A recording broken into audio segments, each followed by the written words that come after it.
Taxes. You earn money, but before you can fully enjoy it, a slice of it disappears into the hands of the government. This isn't theft. It's the price we all pay to live in an organized society. Taxes fund roads, schools, hospitals, emergency services, and sometimes things you'll never personally use, but still benefit from indirectly, like clean water systems or national defense. There are different types of taxes found in most countries. Income tax, taken from the money you earn through work or business. Sales or value-added tax, VAT, added when you buy goods or services. Property tax, charged for owning land or buildings. Capital gains tax, when your investments grow in value and you cash out. How taxes are collected and reported differs by country. In some places, the government automatically calculates everything for you.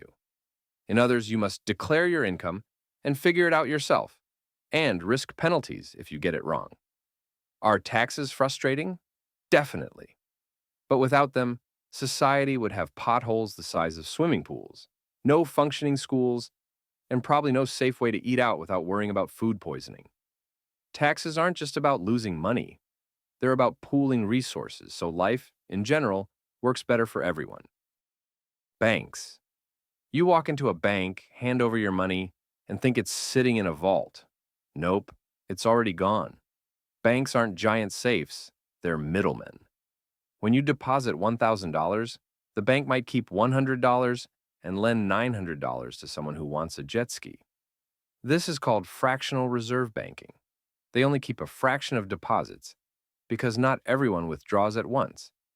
Banks make money by lending your money at higher interest rates than they pay you. In return, your money is safer than keeping it under a mattress, and you can easily use it via cards, online transfers, or mobile banking. Many countries have insurance schemes that protect deposits up to a certain amount if the bank fails. Interest. Interest is the cost of borrowing money or the reward for saving it. Borrowing. If you borrow money, you pay interest as a fee for using someone else's funds. Saving, investing.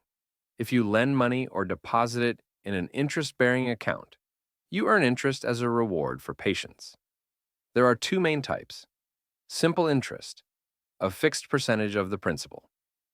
Compound interest, interest that earns interest, growing faster over time. The bad side is credit card debt snowballs quickly. But the good side is investments compound over decades into huge gains. So, if you're paying interest, kill it fast. If you're earning interest, let it grow. Inflation. Inflation is when your money loses value over time as prices go up.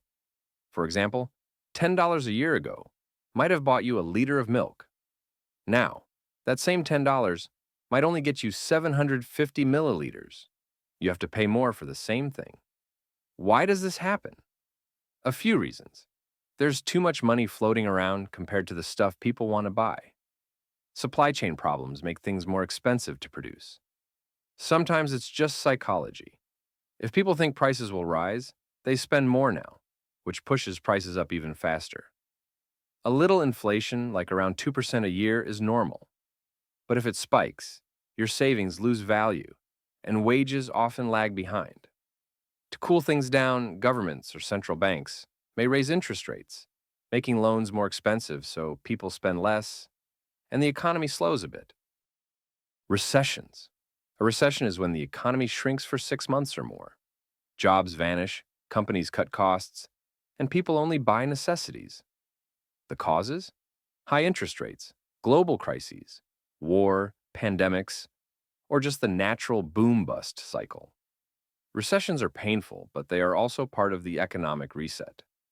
Governments often respond with policies to encourage spending and investment, helping the economy recover over time. Credit scores. A credit score is basically a number that shows how trustworthy you are when it comes to borrowing money. Lots of countries use them, though the exact system can be a bit different depending on where you are. What affects your score? A few key things. Payment history. Do you pay your bills on time? This is the biggest factor. Credit utilization. How much of your available credit are you actually using?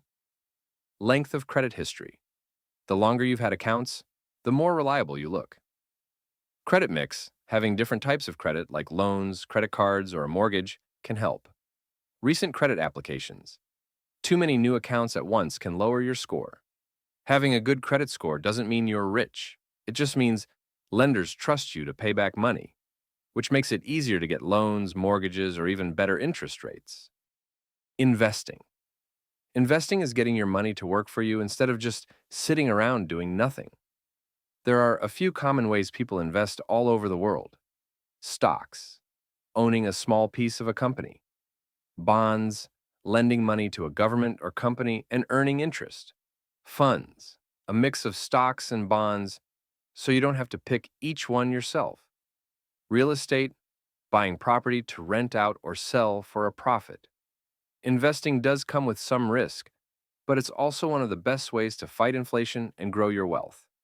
The key is patience, spreading your money across different things, diversification, and giving it time. The earlier you start, the more your money can grow thanks to compound growth. Value. Value is what people believe something is worth. A shiny rock, gold, is just valued more than a regular rock because humans say so. The richest people create or provide value. Steve Jobs made the iPhone, doctors save lives, luxury brands sell status. If people perceive something as valuable, it is.